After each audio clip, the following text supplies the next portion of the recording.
Olá, bem-vindos ao canal Minuto de Geografia. E se você é novo por aqui, já aproveita para se inscrever no canal e ativar o sininho. Assim você recebe notificação a cada vídeo novo postado.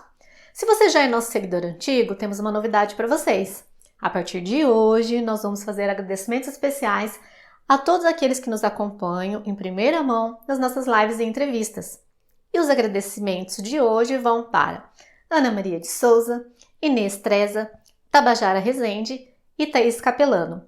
Muito obrigada pela audiência de vocês, pelas críticas, sugestões e por estarem sempre participando do chat com comentários. Bom, mas vamos à entrevista de hoje. A entrevistada é a Lidiane Lemos, que faz um trabalho bastante interessante unindo geografia e games. Bora lá? Lidiane, bem-vinda ao canal Minuto de Geografia. É um prazer tê-la aqui com a gente. Eu acho que você foi uma das primeiras pessoas que eu chamei para fazer entrevista, mas eu lembro que na época você estava bem corrida com as suas atividades do mestrado. Acabou respondendo num momento muito legal, porque a gente lançou recente um quadro aqui no canal chamado Mulheres na Ciência. Então, olha só, até o seu timing na resposta foi muito bom. Então, a gente queria agradecer por você estar aqui, né? E para começar, faz uma apresentação breve assim sobre você, onde você mora, né, o que você faz, estuda, enfim, faz uma apresentação rápida para a gente. Bom, em primeiro lugar, eu que gostaria de agradecer o convite. Meu nome é Lidiane Lemos, eu sou geógrafa e professora também de geografia. Atualmente eu atuo na licenciatura. Eu já atuei no bacharel, mas me descobri mesmo foi na licenciatura. Sou formada pela UERJ, tanto o bacharel quanto a licenciatura, e acabei de me formar agora, né? Sou mestra também em geografia pela UERJ, né? Pelo programa de pós-graduação. E o meu mestrado não tem nada a ver com a parte da licenciatura ou com a parte da educação, igual muitas pessoas imaginam que tenha por causa da página. É uma vertente da climatologia urbana que eu gosto muito, é uma continuidade do meu trabalho, um aprofundamento que eu trouxe da monografia também, que foi da parte de climatologia urbana. E é isso. E já que a Priscila falou, né, do quadro, você é a primeira geógrafa, então bem-vinda ao grupo. Bem lembrado, somos 3 geógrafos aqui hoje. E entre as mulheres foi primeiro a Tatiana, que é comunicação social, depois veio a Cíntia e a Ana, né, de biologia, né? Então, geógrafa mesmo agora, Lidiane estreando. Lidiane, a gente... principalmente da minha parte, né? A Priscila atua mais no ensino regular, eu sou mais professor de pré-vestibular, e sempre tem uma coisa que me interessa muito, né? Que é o seguinte, aquela tensão do aluno sentado naquela cadeira de pré-vestibular que não sabe se vai, se faz uma coisa, se faz outra. Então, todo mundo que a gente entrevista aqui, a gente gosta de perguntar assim, né? Como é que foi a decisão, no seu caso, de fazer geografia? Né? Foi uma decisão fácil? Passou por outras possibilidades? Né? E quando você escolheu geografia, emendando já uma outra pergunta, qual foi a sua dificuldade ou qual foi o impacto, né, quando você entrou na faculdade? Porque a gente sabe que uma coisa é o que você imagina e outra coisa é quando você senta na carteira e começa a viver o ambiente do ensino superior. Bom, não foi uma decisão fácil escolher pela geografia, até porque não foi a minha primeira graduação. Eu comecei a cursar geografia de uma desilusão que eu sofri da minha primeira universidade, que eu cursei teatro na Unirio, aqui também é uma universidade federal no Rio de Janeiro. Sempre fiz cursos de teatro, então eu acho que eu fui com aquela ilusão de encontrar na universidade o que eu tinha encontrado ali no curso. E aí, obviamente, eu não ia encontrar, porque são coisas totalmente diferentes, você tem técnicas diferentes de tudo que eu tinha aprendido lá no curso, né? Então, assim, eu acabei fiquei um pouco desgostosa, digamos assim, com a universidade, e o fato também de ser muito longe da minha casa. Eu, às vezes, demorava acho que 3 horas para ir, Nossa. 3 horas para voltar. Eu acabei ficando muito desgostosa de estar lá no ambiente. E pela questão também financeira, não estava vendo muita perspectiva.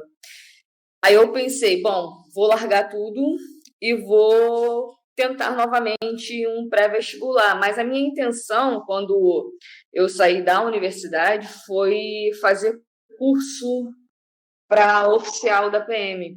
Eu entrei para o pré-vestibular nessa ideia, de fazer alguma coisa que me desse uma seguridade. Mas aí, no meio do caminho, no pré-vestibular, eu encontrei alguns professores maravilhosos e que me influenciaram totalmente, professores de história e um professor de geografia, que me influenciou de uma maneira particular, me mostrou uma geografia que eu não tinha visto na escola, me mostrou uma geografia totalmente diferente. Aí eu pensei, pô, esse negócio aí É legal. é legal, tem uma outra visão de mundo. Comecei a me interessar e eu falei, pô, então acho que eu vou largar essa ideia aí do oficial da PM e vou tentar fazer geografia. No início eu relutei um pouco porque muitas pessoas que estão de fora acham que a área da geografia é só a parte da licenciatura, né? Então o meu medo era atuar na licenciatura, eu não queria atuar na licenciatura. E aí eu relutei um pouquinho, mas aí eu comecei a entender que era aquilo mesmo que eu gostava, conforme eu ia estudando cada vez mais, eu me interessava pelos assuntos, eu falei, tem que ser então geografia. E aí, emendando já também na outra pergunta, ao entrar na universidade, a minha maior dificuldade foi de se manter na própria universidade também, né? Não só pela vibe, né, diferente que a gente encontrava ali, né, de carga horária, que eram cargas horárias extremamente grandes, diferente do que a gente está acostumado quando a gente sai de um ensino médio, ou até mesmo quando eu cursava o teatro, eu não tinha uma carga horária muito grande, igual eu tinha na geografia, né? Era praticamente ali um período integral. Tinha dias que eu entrava 12h30 e saía 9 horas, né? Então, eu moro ainda, né? Na verdade, em Bangu, e a UERJ é no Maracanã. Então, eu ia de ônibus, né? Eu ia de ônibus também. Era um pouco menos a quantidade de tempo que eu passava em relação, se eu for comparar a distância da Unirio, mas mesmo assim era algo extremamente cansativo para mim. Eu ficava em torno de 2 horas, às vezes 2 horas e meia, inclusive, dentro do ônibus. Se pegasse aquele horário de saída mesmo, de rush 5h30, 6 horas, eu estou saindo 6 horas, mas eu chegava 8h30 em casa. Então, isso para mim era muito cansativo. Cansativo para estar acordado no dia seguinte para fazer o estágio, que eu também sempre estagiei durante a graduação, e para poder dar conta das atividades da universidade. Então, eu acho que o maior desafio foi me manter na universidade pelas distâncias e pela precariedade dos sistemas de transporte que a gente tem. Não só no Brasil inteiro, mas especificamente aqui eu estou falando do Rio de Janeiro, porque é onde eu vivo e sofro diariamente, né? A gente costuma falar que a gente sempre sai cedo aqui para se atrasar com calma, porque é um horror, é um horror. É engraçado isso. Você está falando isso, ó, não te conheci, eu estou te conhecendo agora. Eu, quando entrei em geografia, eu também entrei num concurso da Polícia Federal, da Polícia Civil em São Paulo. Né? Não sei se vocês conhecem a USP, a entrada da USP é o Instituto de Polícia. Né? Já é uma recepção bem dada. Né? E assim, isso que você falou, era uma seguridade. Era entrar lá, a angústia das pessoas, dos candidatos, era terrível. Eu tinha o quê? 18 para 19 anos, tinha lá pais de família, com 40 e poucos anos, desempregados, desesperados por aquela vaga. E falei, pô, quando eu entro lá na universidade agora, isso. Eu também tive que desistir de uma coisa para escolher a geografia. Eu tentei tanto agora, foi difícil fazer essa escolha. Abrir mão dessa seguridade que você falou, que hoje você pode até falar, pô, o que eu fiz lá atrás, né? Mas isso é coisa de quem está ficando velho para se aposentar. E a questão das distâncias. Nossa, você estava falando de Bangu ao Maracanã. Eu morava num bairro em São Paulo que é a Saúde, eu tinha que ir até a USP, que é do lado do Instituto do Butantan. Eu levava quase esse tempo. E se chovesse, era assim, eu cansei de dormir, acordar, e o ônibus não tinha andado 1 quilômetro.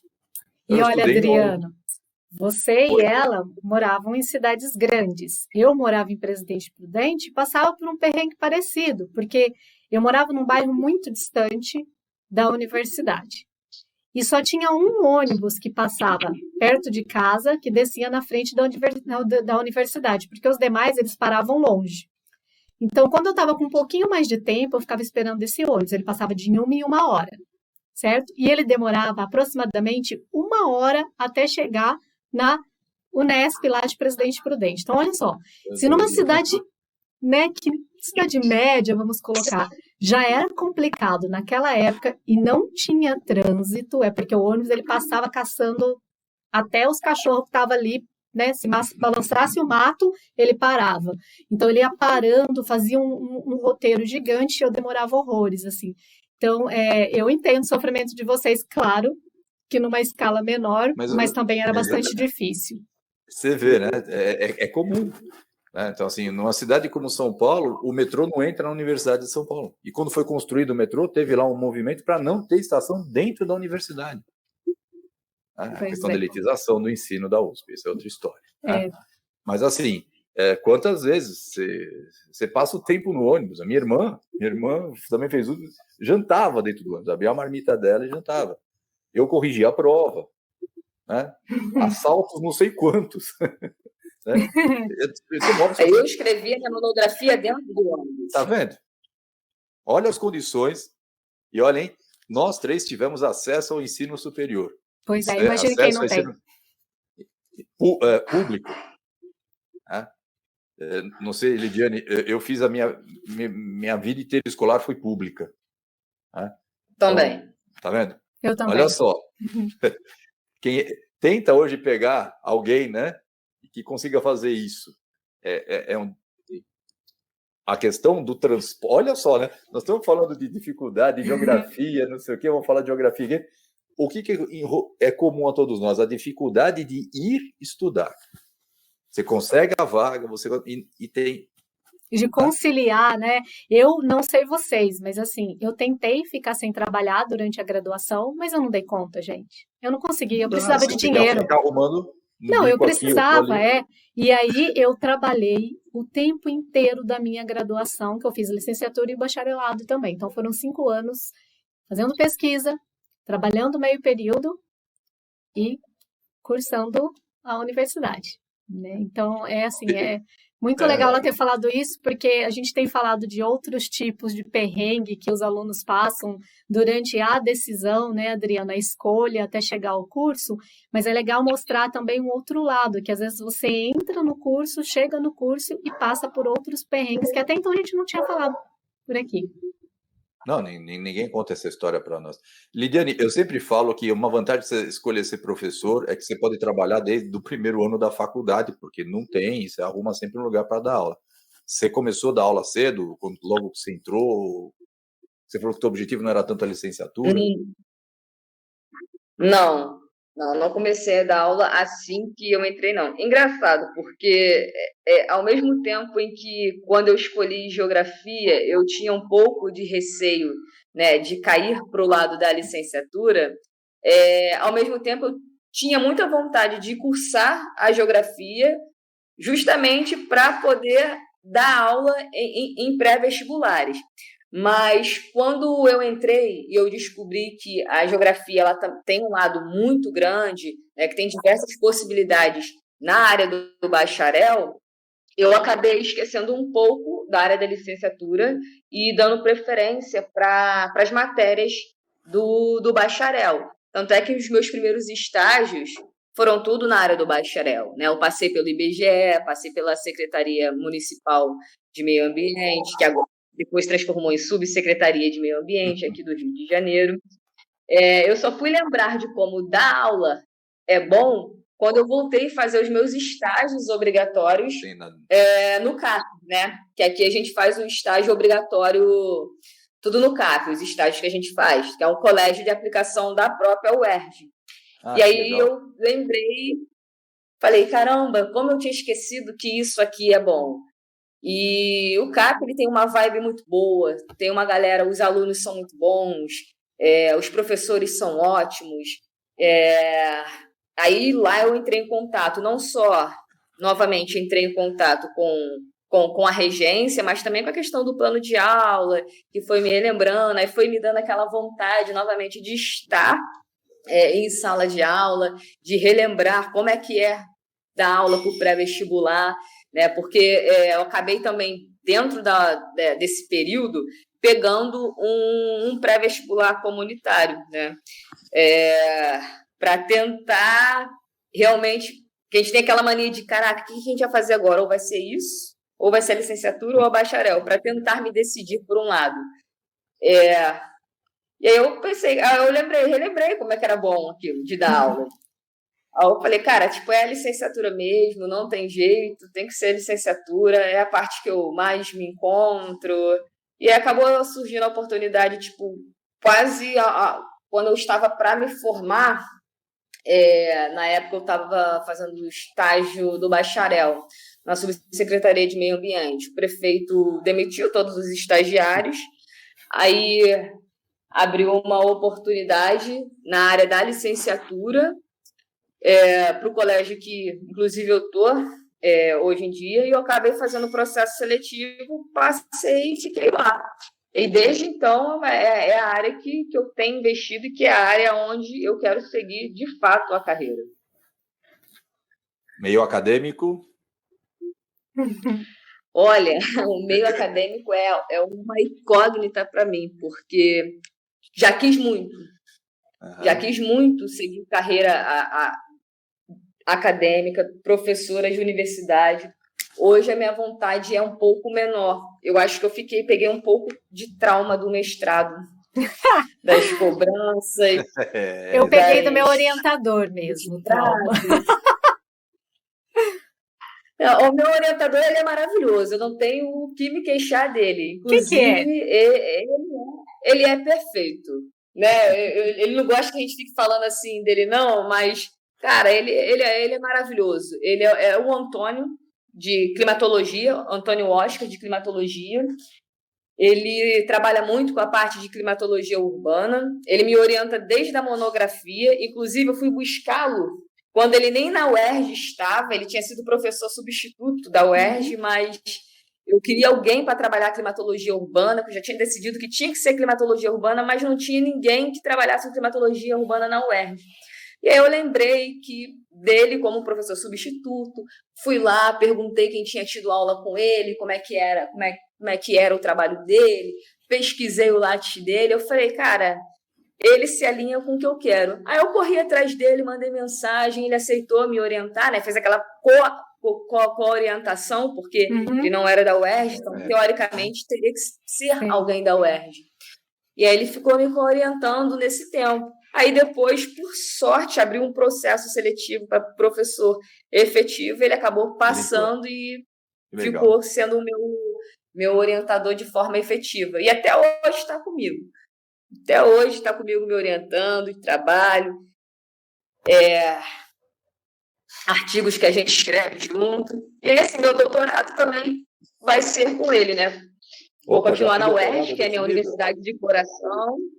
Eu penso fazer o doutorado, é algo a se pensar agora, só não sei se eu vou fazer exatamente agora ou se eu vou me dar um tempinho para não enlouquecer mais um pouco, né, para a gente respirar. Sim, é sempre bom dar uma respirada. Mas acabei pegando um pouquinho de receio do meio acadêmico pelas questões das cobranças. Então, hoje, ser professora da universidade já é algo que eu não sei se eu penso muito. Acho que eu tenho um pouco de receio ainda.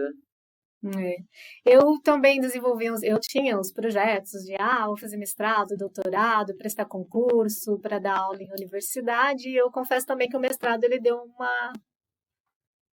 quebrou vários dos meus sonhos, assim.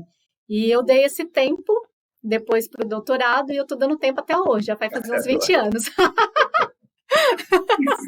Então, ó, deu um tempo, mas não deu muito tempo não, viu? Porque senão depois a gente acaba desistindo mesmo, né? E eu acho que, obviamente, hoje eu tenho muito mais maturidade para fazer um trabalho muito mais bacana, uma bagagem, mas, assim, eu não sei se eu tenho o pique que eu tinha no passado para voltar para o doutorado. Isso que você falou, Lidiane, da pressão da acadêmica é terrível. Eu tenho colegas, duas amigas, são professoras da USP lá na geografia. Elas me relatam, o trabalho é avassalador, é uma coisa, só não é trabalho braçal, porque não é, né? Mas é um negócio terrível, pressão, banca, e publicação, e aula, e tem que publicar tanto nas revistas. Quer dizer, é uma escala industrial de produção científica, né? É isso, eu acho que isso é a pior coisa, né? Uma coisa não brota, tem que ser. A gente fica uma coisa formatada. Mas é ensino no Brasil, não deixa de ser, né? Não querer entrar nisso, nessa escala industrial, é meio impossível, né? Sim. O caminho até para o pré-vestibular foi para fugir um pouco disso quando o ensino regular me encheu. Mas o cursinho também é a mesma coisa, a gente sabe disso, né? Porque você tem uma mudança mais rápida cada ano, uma turma, então é uma ilusão, né? Mas a gente navega nela. E, assim, Lidiane, você saiu do teatro, veio para a geografia, dentro da geografia faz pesquisa em climatologia urbana, e da onde surgiu a ideia do Geografia em Games? Porque, assim, eu vou ser sincera contigo, quando eu comecei a acompanhar a página, eu não imaginava que era uma guria. E quando eu descobri, eu fiquei feliz pra cacete. Eu saí divulgando seu trabalho para todo mundo que eu conhecia, para os meus amigos que gostavam de game, porque eu achei assim, uma sacada genial da sua parte. Então, conta pra gente como que surgiu a ideia do Geografia em Games. Cara, então, foi meio que de uma... Eu estava muito... Não sei se é entediada, novamente, aí com o mestrado. Eu estava muito atolada, afogada o tempo inteiro ali só com o mestrado, que estava me dando uma vibe muito para baixo. Eu gosto muito de climatologia urbana, mas eu estava só pesquisando aquilo ali, só naquela parte da produção, de escrever, do mestrado, e aquilo ali estava me deixando um pouco para baixo.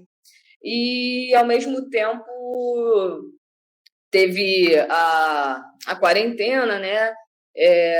Fiquei afastada um pouco do quadro, né? Um pouco não, bastante do quadro, que é algo que eu gosto muito de desenhar ao escrever, né? Ao montar as aulas.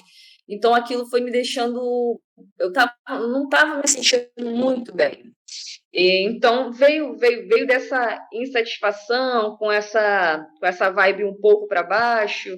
E aí, assim, a ideia de montar um Instagram para falar de geografia, eu já tinha, mas eu não tinha a coragem para fazer. Eu tenho um pouco de vergonha de mostrar algumas coisas que eu estou fazendo. Não sei, eu só acho que eu sou um pouco tímida para trabalhar com essas coisas. E aí, até o processo de pensar e colocar para a prática demorou um pouquinho.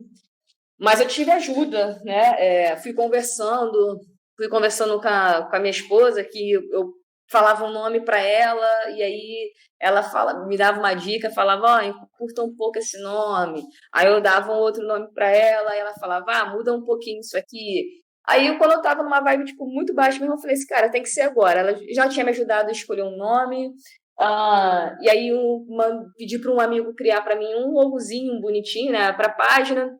O Luiz, ele até me ajudou nessa parte do logozinho da página, né? Então, assim, eu tive a ajuda, então, auxiliada, a ajuda que eu tive, com a vibe que eu tava, eu falei assim, então é agora. E o fato de escolher os games é porque eu gosto bastante, né? Então, desde criança, eu gosto muito de videogame. Né? Eu até tenho uma coleção de videogame, tem aquele primeiro Master System, sabe? Tipo, grandão, vermelho. Gosto muito de videogame, gosto muito de jogar, gosto muito de séries séries de heróis. Aí eu comecei a pensar, por que não? a gente tem diversas páginas de geografias, eu dei uma olhada e falei, cara, tipo, o que eu mais gosto é unir geografia ao videogame, unir geografia à série, até porque é um recurso que me ajuda a dialogar com os alunos, então, se eu gosto, eles gostam, por que não? Eu comecei a pensar, trabalhar o videogame como recurso, né, como uma ferramenta, já que a gente tem também tanta evolução nos gráficos, por que não? A gente consegue tirar tantas associações, por que não? Se está vindo para somar, então é bem-vindo. E aí foi daí que veio essa ideia de unir as duas coisas que eu gosto, geografia e videogame, para me aproximar dos alunos, para trazer um pouco mais de dinâmica para as aulas, e aliado a um pouco da minha frustração por estar longe do quadro, um pouco da minha vibe tipo baixa por estar só fazendo coisas do mestrado, e eu precisava de uma coisa diferente para me movimentar. Aí saiu a página. Bacana. Aliás, sabe, eu estou meio invocado com o Instagram, não, por várias coisas, né? Eu vivo se invocando com o Instagram, porque o algoritmo dele, eu acompanho a Lidiane desde quando você me falou e não vejo. Tanto que eu entrei ontem para preparar hoje a nossa entrevista, mas tem coisas sensacionais. Eu falei, eu estou repostando. A minha página no Instagram hoje é basicamente de repostagens, principalmente de gente assim como você, que faz trabalhos muito bons. Então, assim, eu vou fazer o que quando eu vejo um trabalho tão bom quanto esse? Vamos repostar. Sim.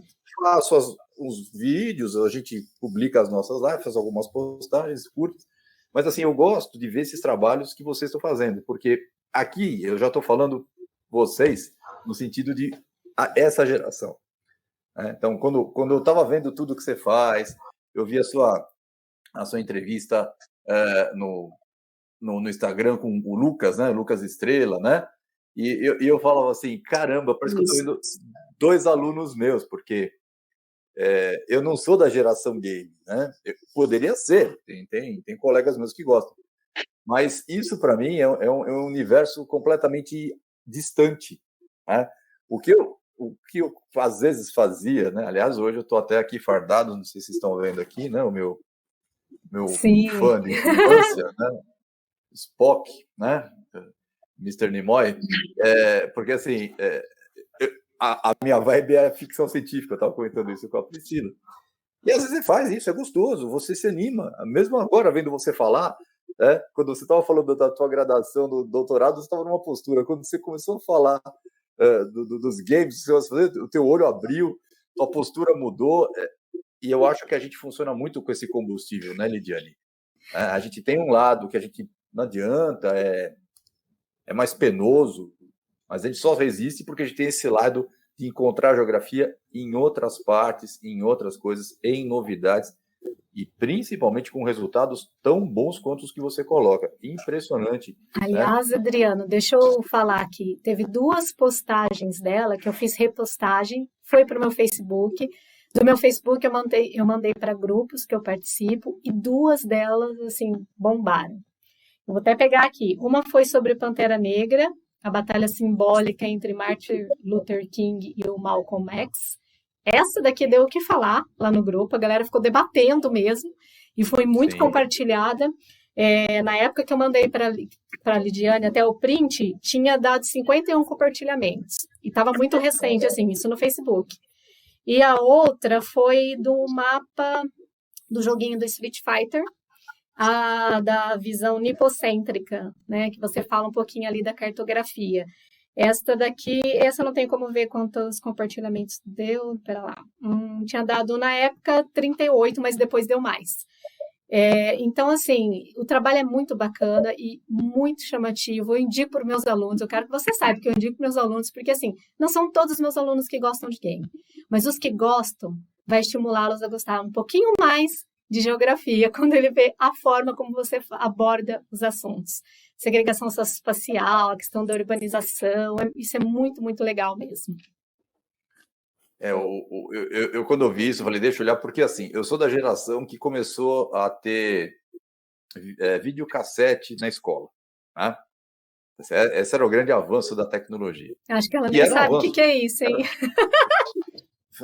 Eu dou o ano, 90, 91, por aí. Né? Então são mais de 30 anos, vai. E olha para você ver, né? Não é muito tempo você pensar no avanço tecnológico que nós tivemos. Eu não conheço, não jogo, nunca tive, né? Mas eu sei que os games, eu jogava telejogo. Telejogo era uma tela verde. Né? Você tinha um jogo de tênis, era um risco verde no meio da tela, que era a rede, e ficava duas coisinhas assim, ó, sobe e desce, aí a bolinha. Meu Deus, Adriano. Tá? Tinha o nível fácil e o nível difícil, que a bolinha é mais rápido. E eu desconexo, meu Deus do céu, aquilo era um caos. Eu só perdi, acho que é por isso que eu nunca gostei. Então, eu tô voltando no videocassete. Eu via muita gente fazer bom trabalho, mas eu via aquele professor que pegava o videocassete. Hoje a aula é com vídeo. Tacava o vídeo lá, sentava na cadeira e ficava. O vídeo tinha 1 hora, tinha 1h30, 1h40, a aula tinha 45. Ele usava aquilo 2, 3 aulas. Era uma matação de aula com a tecnologia. Sim, Né? infelizmente. E a gente sabe como é que é a questão do ensino quando usa tecnologia, né, Lidiane? Os caras pegam aquilo para sempre, né, jogar mais uma responsabilidade em cima da gente e tal. Então, eu vi muita tecnologia, muita ferramenta boa aparecer e ser desvirtuada. Né? Aí, quando eu vejo o game, por essa experiência, eu fico assim, opa, peraí. Né? Quando eu vi o que você faz, eu falei, pelo amor de Deus, Adriano, se liga. Adriana, então só relembrando que a gente teve recentemente uma entrevista que fizemos com a Tatiana Capelano e ela falou sobre trabalho e sofrimento psíquico. E a Lidiane, ela está indo na contramão disso, porque ela encontrou uma forma de aliar o trabalho com o prazer. Então, a geografia com os games, que é algo que ela tanto gosta.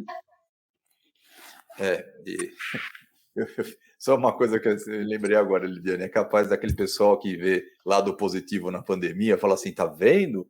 A Lidiane empreendeu e soube tirar lição de um momento difícil, tá? Você sabe que esse pessoal é rápido, né? O pessoal é ligeiro. Já vão pegar a ideia dela e vender aí mentoria, coaching, mas, assim, essas coisas. Numa circunstância, né? Você conseguiu um tempo que o trabalho acadêmico te tomava, dá vazão para essa sua criatividade, né? Como é que você se sente vendo isso, vendo essa resposta, vendo esse... Como é que os seus alunos passam isso? Como é que é o retorno disso? Então, no geral, eu percebo muito mais entusiasmo quando eu começo a falar sobre as relações ou explicar qualquer tema da geografia que eu traga algum jogo, principalmente jogos que eles conhecem, né? Eu percebo muito mais o entusiasmo, a vontade de aprender, a surpresa, né? Quando eles descobrem que o jogo não é só o jogo. Eu consigo aprender, sei lá, cartografia aqui também. Eu consigo aprender, então, os conceitos geográficos. Você consegue. Então, quando eu mostro isso e vou explicando para eles, eu percebo que existe uma maior receptividade e a aprendizagem, eu acho que flui mais, né? Tá na linguagem deles e eu acho que associar a linguagem deles, né? Eles são, eu até costumo a falar, até brinco, né? Às vezes eu não consigo botar em destaque uma imagem no Meet, aí eu até falo, vem cá, vem me ajudar, nativos digitais, vem cá me socorrer. E aí eles vêm, então assim, é a vibe deles. Eles nasceram já assim, nessa parte totalmente tecnológica. Então, eu acho que a gente aproximar a nossa linguagem a deles ou buscar jogos que eles jogam, jogos que eles curtem, eu acho que só tem a acrescentar. Eu tinha pensado, eu até coloquei aqui no papel uma meio pergunta advogado do diabo. É uma linguagem que aproxima aos alunos, né? Mas indiretamente, se você pegar uma geração de professores, distancia o professor do aluno. É meio que assim, eu não sei o que é isso, e você sabe que muita gente reage, se eu não sei, né? Eu tenho medo, se eu tenho medo eu fujo, se eu fujo eu vou meter o pau, vou criticar, né? Então, assim, eu posso imaginar professores muito bons, colegas, né, que eu conheço, mas que se você falar para ele games, eles vão dar uma risadinha, meio de desprezo, mas é aquela risadinha do tipo defensiva, né? E tô ferrado, eu não sei fazer isso. Né? Eu tenho colegas que, por exemplo, falar em usar o projetor para fazer uma projeção em PowerPoint, os caras já entram em pane, né? Já é uma dificuldade. Uma dificuldade. Então, eu fico nesse questionamento. Não questiono a ferramenta, eu fico pensando nesse contexto mais amplo, né? A gente já tem tanta coisa que nos corta, né? Acho que eu estou falando muito em causa própria. Eu estou chegando aos 60 anos, Lidiane. Eu estou vendo assim o quanto a gente é descartável, sabe, em determinados momentos. Né? Na entrevista com a Tatiana, ela falava: houve uma época que a gente tinha carreira, né? As pessoas tinham carreira. Hoje, quanto tempo dura uma carreira? Uma profissão, né? Dura 10 anos, depois muda. Ela mesma falou: já tive que me reinventar tantas vezes. Eu fico imaginando uma certa crueldade, né, que acontece com essas pessoas experientes, capacitadas, e que a tecnologia atropelou. Né? É mais uma divagação, não é? É uma coisa que você fica pensando, né, entre tantas que a gente encontra. Não sei se você se deparou com isso, se você, com colegas, por exemplo. Não, o que a gente tem que pensar é o seguinte, os games, ele é um recurso, né? Sim. Assim como outras ferramentas didáticas, ele é um recurso. Não é o único, tem suas vantagens, mas também tem as suas limitações, né? Obviamente, ele é um instrumento de aproximação, o aluno fica um pouco mais animado, porque de repente você está falando a linguagem dele, mas, por exemplo, um game, ele vai facilitar a linguagem lá. Mas é diferente você implementar o game como uma ferramenta didática e você implementar um trabalho de campo como uma ferramenta didática. Depende, tudo depende do qual é o seu objetivo ou qual ferramenta está ali ao seu alcance para você aplicar. Tudo tem seu ponto positivo. Nenhuma ferramenta didática, 100%, né, digamos assim, completa ou 100% positivas, tudo tem seu lado bom e também tem as suas limitações. E é isso, o que vale se está vindo para somar, a gente pega como positivo, mas tendo em mente que, obviamente, tem as suas limitações e cada recurso didático tem o seu poder ali, né? Como tudo, né, Lidiane? A riqueza está na diversidade, né? Então, exatamente. Na pedagogia também. Né? A gente tem que pensar que se você entra numa sala, tem 30, 40, sei lá quantos alunos, se você falar A, nem todo mundo vai entender A. Né? Se você cantar o A, alguns vão entender. Você tem que ter isso. Né? Eu acho que na formação de professor, isso é fundamental. Por mais que você não tenha aptidão, mas isso é uma coisa que os alunos eles sabem identificar, né? Quando a gente se esforça para chegar neles, eles devolvem isso com uma coisa, com uma intensidade maior do que a gente espera. Né? E eu acho que você falou mesmo, essa é ferramenta, está aí, tem que ser usada. Ela não é a ferramenta que vai salvar, né, o conteúdo em sala de aula, porque foi quando eu fiz a analogia do videocassete lá no começo. Sim. Não, como? Coisa mais chata, você chega lá, enfia o videocassete, fica sentado naquela cadeira, som horroroso, né? Porque nas escolas não tinha estrutura. Hora do sono era, né? Nossa Senhora. Tinha uns vídeos que não tinham nada a ver com a faixa etária. Assim, a tecnologia é ótima, mas se não sabe usar... Passavam uns vídeos lá que passava o vídeo, na semana seguinte tinha reunião de pais querendo pôr fogo na escola porque o filho viu coisas que não era para ver. Mas isso, eu acho... E outra também, né? Vamos lembrar uma coisa, né, Pri? Ferramenta boa, desde que a pessoa seja competente, né? Exatamente. Isso aí, isso é um negócio que tem que deixar claro as pessoas. Não, o trabalho que a Lidiane faz é um trabalho a ser divulgado e a ser chamado a atenção, porque é de qualidade absurda. Né? Lidiane, meu amigo professor de inglês, ele adora a sua página, ele adora. Ele é assim, porque ele defendeu o mestrado dele em letras, né? Mas ele também usou games, mas para mostrar quanto os games são importantes para ensinar a língua inglesa.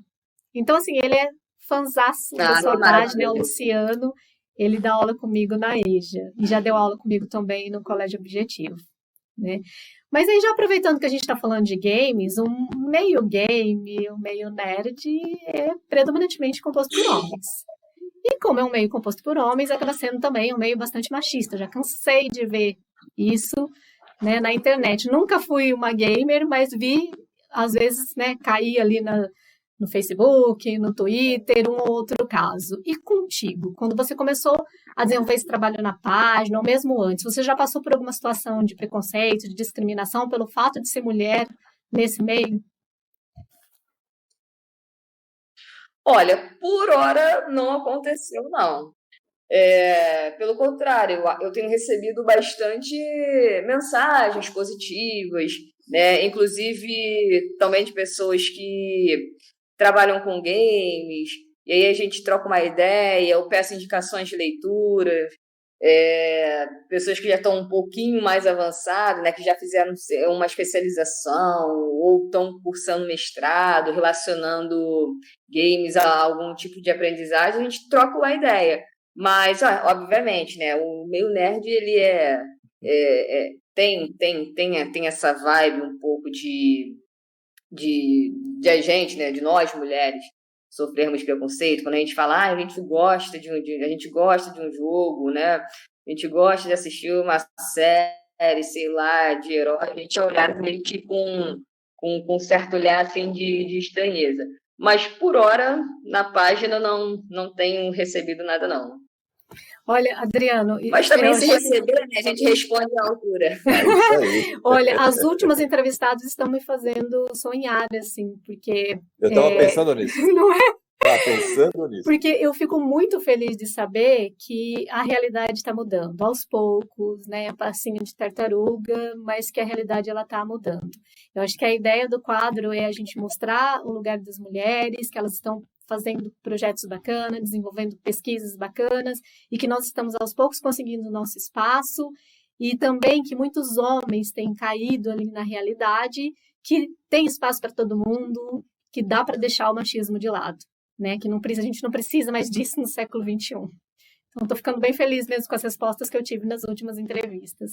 Porque você vê, né? A Ana falou, a Cíntia, a Tatiana chamou atenção na pesquisa no interior do mundo corporativo, que por si só já é um mundo canibalesco, né? E aí já é outra, estamos no outro patamar, que eu quero ficar bem distante dele. Mas o mundo corporativo da agressividade, então o ser mulher é essa que eu bato primeiro, né? Os relatos que ela colocou, absurdos e tudo, né? De questões impressionantes ali de tortura mental, né? Quase física, né? Mas isso que você falou, na hora que a Lidiane falou isso, eu falei, pô, que bacana, mas um depoito que falou, não, e se vier... Respondemos à altura, amei isso. E é isso mesmo, chega dessas coisas, né? Sim. Na outra entrevista eu falei para a Ana, chega de patriarcado, isso aqui só fez merda nessa civilização, é só violência, é só na marra, eu vou te bater, não, sabe, cansou, não funcionou, tem que mudar isso, chega. Estamos mudando aos poucos. Não, aos poucos e já muito, porque você vê, a Lidiane estava falando, né, sempre gostou, teve respeito, trocou informação. Eu ouço muito mais de aluno. Eu tenho uma ex-aluna, ela me dá a dica das séries de heróis, entendeu? Ela que me dá. Nossa, é verdade. Eu gosto muito de usar Black Mirror, né, trechos em aula.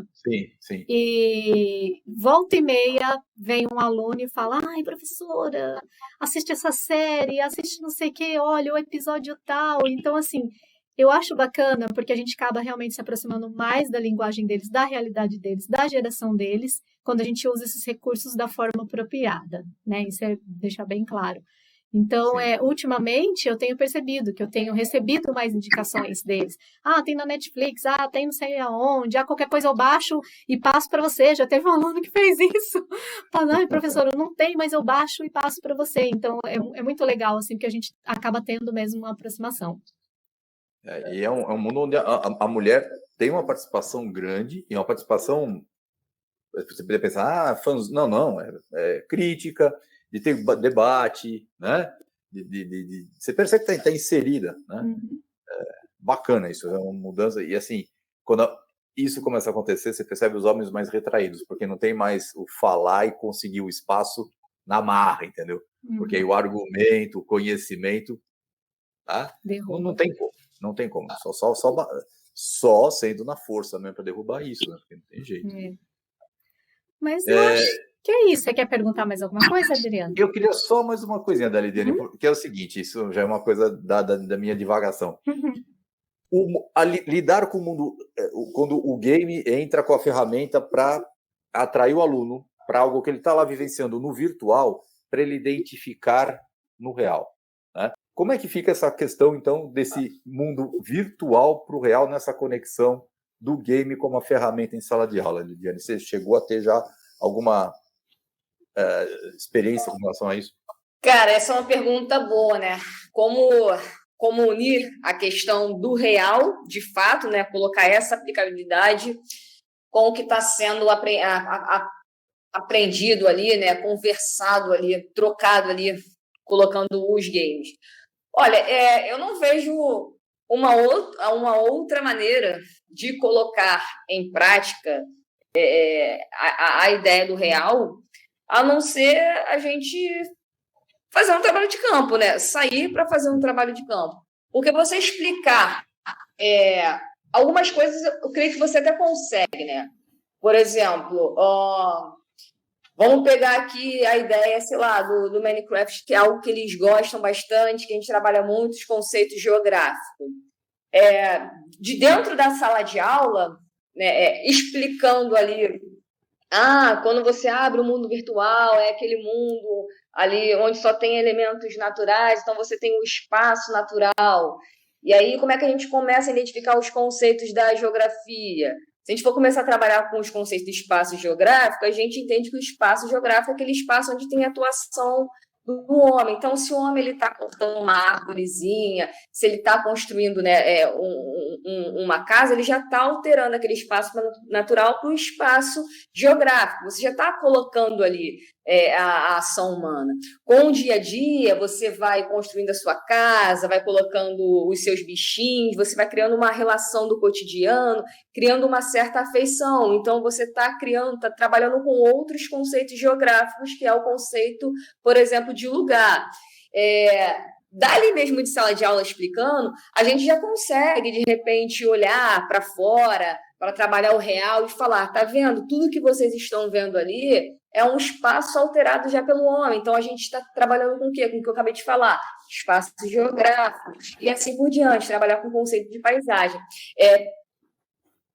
Alguns temas, a gente consegue fazer esse link, tipo, de sala de aula com o real, tipo, rapidinho. Mas creio que para outros temas, de fato, eu acho que para eles vivenciarem, experimentarem mesmo o que está sendo trabalhado ali no game, sair do virtual para ir para o real, acho que só um trabalho de campo, né? Fazer uma experiência de fato, levar para eles verem, sentirem, né? O que é bom também a gente romper essas barreiras também da sala de aula, para a gente não ficar. É um trabalho, um recurso que pode vir para complementar o outro, né? E assim facilitar de uma forma, ou trazer de uma forma, sei lá, a mais completa possível para que eles consigam entender. Eu penso assim, dessa maneira. Que legal, né, Pri? Perfeito. Acabou de falar que você usa o virtual para trazer o cara para o real, né? Não usar o virtual para você ainda mais mergulhar o indivíduo no virtual e distanciá-lo do real, perdendo a noção de quem ele é, né? Hoje é um mundo tão individualizado. Isso agora, essa questão, né? Você tem que ter uma função daqui, você tem que ter um projeto daqui, né? Interdisciplinar, inclusive, né, Lidiane? Com quantas coisas você pode... A gente precisa pegar o game, utilizar como ferramenta didática, explicar o que está sendo trabalhado na geografia, mas, ao mesmo tempo, fazer ele enxergar onde isso está, de fato, no cotidiano dele, e não só ficar ali na bolha também do game, né? É, a gente precisa fazer exemplos reais, a gente precisa mostrar para ele aonde que isso está no dia a dia dele, aonde que isso está na realidade dele. Isso daí é um despertar, né? É um despertar. Ele está desperto para o jogo, você desperta ele para a matéria, e da matéria, né? Aliás, eu acho que é uma coisa que a geografia tem muito, né? É despertar para essas coisas. As experiências ele tem, que o aluno chega na sala de aula com o olho desse tamanho, senhor, eu nunca tinha pensado nisso, né? A mesma coisa, na hora eu fico imaginando quando você consegue fazer essa conexão, né? Aquela discussão que eu coloquei no começo. O receio disso ser utilizado depois massificado como um fim em si próprio, e não é isso, é muito pelo contrário. Bom, eu acho que é isso. Então, Lidiane, eu gostaria de te agradecer por ter concedido essa entrevista pra gente. Foi muito legal ter você aqui no canal. Eu espero que, assim como eu me apaixonei pelo seu trabalho, as pessoas que assistam essa entrevista também se apaixonem, porque realmente, e eu quero que você saiba, o trabalho que você faz é uma coisa assim maravilhosa. Eu sou fã mesmo de carteirinha, divulguei já várias vezes e quanto eu puder, eu vou continuar divulgando. Tá? Então, eu queria agradecer demais por você estar aqui e tenho um orgulho duplo por você ser mulher e por você ser geógrafa, né, Adriano? Como eu falei no começo, né? Estava demorando para chegar alguém da área das humanas mesmo, assim, e justamente geografia. Quando a Priscila falou, a Lidiane aceitou, tal, não sei o que, legal, agora, né? Então, fechou a nossa família aqui. Mas, Lidiane, parabéns pelo trabalho, também sempre divulgando aqui, e fica atento, nós vamos estar repostando isso aí, então vamos linkar com várias coisas que nós fizemos, porque, assim, é uma coisa que nos agrada muito, é bacana ver um trabalho assim, né? E merece, tem que ser divulgado mesmo, né? E desmistificado, né? Como eu procurei fazer aqui com algumas questões, que são aquelas que a gente, quando cria algo, é colocado, né? Parece que você descobriu o ovo de Colombo, usando uma expressão bem nova essa também, e parece que você agora... Não, você achou um caminho que conduz para aquilo que é o necessário. Identificação, criação de identidade, postura crítica, conhecimento do mundo. Parabéns, Eliane. Muito obrigado por ter participado aqui com a gente. São suas as palavras finais. Então, obrigada a vocês, obrigada a Priscila, obrigada, Adriano, pelo convite. Eu que agradeço aí pela conversa, pelo incentivo aqui ao meu trabalho.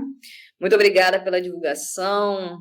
Foi muito bom aqui estar com vocês e falar um pouquinho também sobre o meu trabalho, sobre a minha trajetória, né? Espero que inspire também outras pessoas e que sirva também de ajuda para quem está com alguma dificuldade lá em geografia, acessar a página e conseguir aprender, né, de uma forma divertida os temas geográficos que a gente vem trabalhando aí no dia a dia. Vai estar tudo muito obrigada. Linkado, né? Isso, eu vou deixar tudo aqui, o link do seu perfil, certinho para o pessoal chegar. É isso, então. Obrigada. Então, bom doutorado. Tchau, tchau. Bom doutorado. Tchau, Lidiane. Até mais. Obrigada. Tchau.